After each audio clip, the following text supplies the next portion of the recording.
नमस्कार।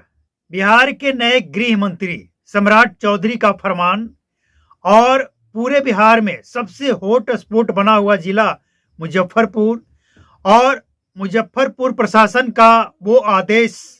अब ये तमाम पहलुओं को जब आप जोड़कर देखेंगे और सुनेंगे तो एक जो स्टोरी बनता है उसे सुनकर मजा भी आने वाला है और कुछ लोगों के अंदर खौफ भी भरने वाला है।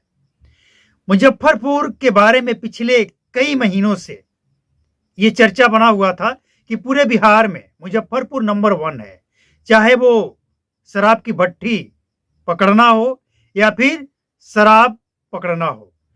मुजफ्फरपुर से पूरे बिहार में जिस तरह से शराब की डिलीवरी हो रही थी, लोग समझ नहीं पा रहे थे कि आखिर मुजफ्फरपुर में कितने ऐसे शराब तस्कर हैं जो पूरे बिहार में तहलका मचाकर बैठे हैं।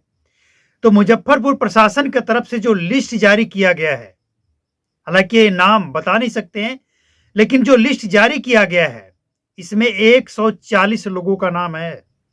हम समझते हैं कि सबसे ज्यादा इसमें शराब माफियाओं का नाम है और इतना ही नहीं, अभी और कई नाम इसमें ऐड होने वाले हैं।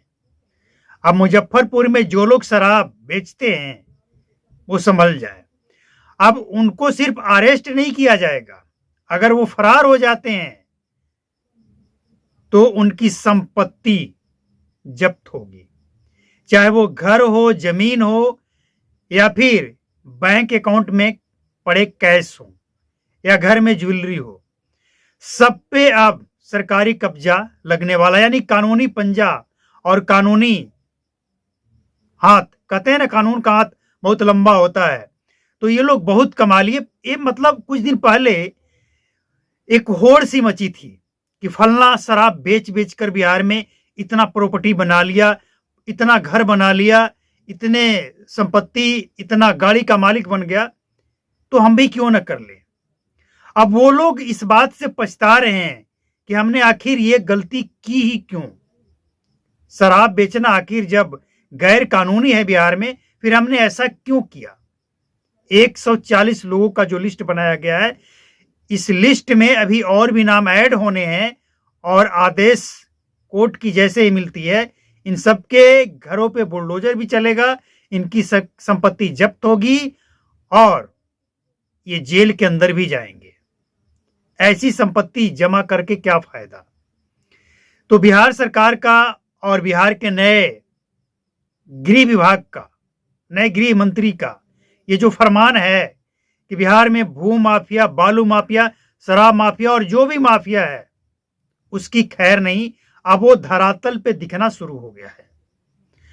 अब आप समझिए, बिहार का मुजफ्फरपुर, चाहे वो नदी किनारे भट्टी हो या फिर उत्तर प्रदेश और कई जगहों से, कई राज्यों से जो शराब की डिलीवरी होती थी वो मामला हो, इन सबको जोड़कर पुलिस जब अपना छानबीन शुरू की तो पता लगा कि एक दो नहीं, ऐसे दर्जनों, सैकड़ों लोग हैं, सैकड़ों लोग हैं जो कानून की धज्जियां उड़ाते हैं।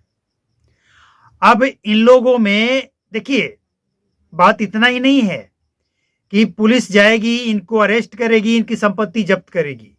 बात तो तब खुलेगा जब ये लोग कोर्ट में या फिर मीडिया में स्टेटमेंट देंगे कि हम अकेले थोड़ी खा रहे थे, हम अकेले थोड़ी बेच रहे थे। कहां कहां चढ़ावा देना पड़ता था कमीशन के रूप में, पुलिस वाले को, अधिकारी को, नेता को, किस पार्टी को कितना चंदा, ये सब खुलासा होगा। इसे हल्का में नहीं लिया जा सकता। ये जो शराबबंदी का मामला, इस बात को लेकर हम पिछले कई महीने से कह रहे हैं कि बिहार का शराबबंदी एक बहुत बड़ा स्कैम है। ये स्कैम ही है ना। समझिए, जब बिहार में शराब नॉर्मल था, नॉर्मल चालू था, तो किसी को पता नहीं था कि बिहार में कितनी शराब की खपत होती होगी, कितना बड़ा कारोबार होता होगा। लेकिन आज जब बिहार में शराब बंद है और करोड़ों का शराब पकड़ा जाता है, तब जाकर यह एहसास होता है कि वाह, जिसे हम गरीब समझते थे, गरीब बिहार, वो करोड़ों करोड़ों का शराब गटक जा रहा है एक दिन में। अभी नए साल आने वाला है और इस नई साल में जो नए साल के जश्न मनाने वाले लोग हैं, उनका भी व्यवस्था हो रहा है। भले ही प्रशासन लिस्ट निकाल कर बैठी हो, प्रशासन का ताबड़तोड़ रेड भी चल रहा है, छापेमारी हो रहा है, लेकिन इसके बावजूद नए साल की जश्न की तैयारी भी है। और कहीं दूर नहीं, मुजफ्फरपुर में ही। तो मुजफ्फरपुर पहले भी हॉटस्पॉट था, आज भी है। लेकिन क्या 140 लोगों का नाम जो लिस्ट में आया है, इन पे वाकई कार्रवाई होगी, इनकी संपत्ति जब्त होगी, या फिर सिर्फ ये दिखावा रह जाएगा? अगर सचमुच ईमानदारी से कार्रवाई हुई तो पूरे बिहार में हड़कंप मच जाएगा। और इसमें सबसे ज्यादा दिक्कत और डरने की बात उन लोगों को है जो ऊंचे पोस्ट पे बैठे हैं, जो सफेद पोस्ट लोग हैं, नेताजी।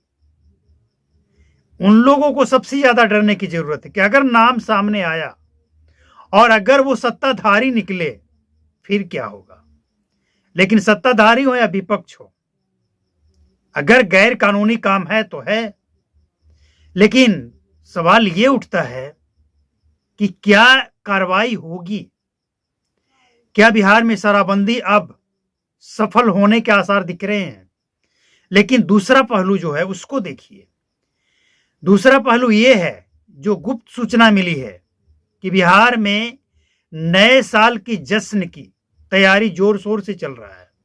जैसे इलेक्शन का डेट निकलने से पहले, इलेक्शन का डेट निर्धारित होने से पहले जिस तरह से बिहार में शराब स्टोर हो रहा था, उसी तरह से नए जश्न की तैयारी के लिए, नए साल की जश्न की तैयारी के लिए शराब का स्टोर होना शुरू हो चुका है। अब प्रशासन के अपने दावे हैं और सरकार का अपना ही रोना है। हम इसे रोना ही कहेंगे। भाई 10 साल से जिस काम में आप लगे हैं और उसमें अगर आपको सफलता ना मिले, मात्र 38 जिलों के राज्यों में 14 करोड़ बताया जा रहा जनसंख्या है, तो क्या होगा, कैसे होगा? आप समझिए कि इसे निकम्मापन नहीं कहें तो क्या कहें। प्रशासन के लोग कल तक जिससे कमीशन खाए हैं, आज उसको हथकड़ी लगाकर जेल भेज देंगे। क्या उनके पोल खुलने की, पुलिस वाले की पोल खोलने की डर नहीं है? क्या पोल नहीं खुलेगा कि कल तक आपको कमीशन देते थे तो जेल अकेले हम क्यों जाए? आप भी चलिए साथ में, चलिए।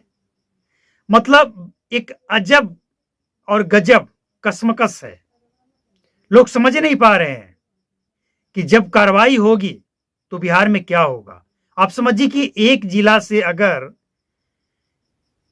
सैकड़ों लोग तस्कर माफिया के रूप में पकड़े जाएंगे तो उस इलाके का क्या होगा। और इन सबसे ऊपर वो पुलिस वाले जो कल तक कमीशन ले रहे थे, आज उनको गिरफ्तार करने जाएंगे, क्या होगा? याद है ना आपको बिहार का कई जिलों का स्थिति। पुलिस वाले जाते हैं शराब माफिया को पकड़ने, पकड़ भी लेते हैं, लेकिन इसके बाद शराब माफिया के जो लोग होते हैं वो ना सिर्फ पुलिस से उसको छुड़वा लेते हैं, बल्कि पुलिस पे अटैक भी कर देते हैं। पुलिस के गाड़ी को नुकसान होता है, पुलिस के जवानों को नुकसान होता है, उन घायल हो जाते हैं। ऐसे लोगों को क्या वो अरेस्ट कर पाएंगे? आराम से, कोई दिक्कत नहीं होगा। चलिए देखते हैं क्या होता है। जो भी होगा हम आपको अपडेट करेंगे। लेकिन फिलहाल खबर यह है कि बिहार में हर जिला में शराब माफिया की अब खैर नहीं है। कोई भी माफिया हो, खासकर शराब माफिया।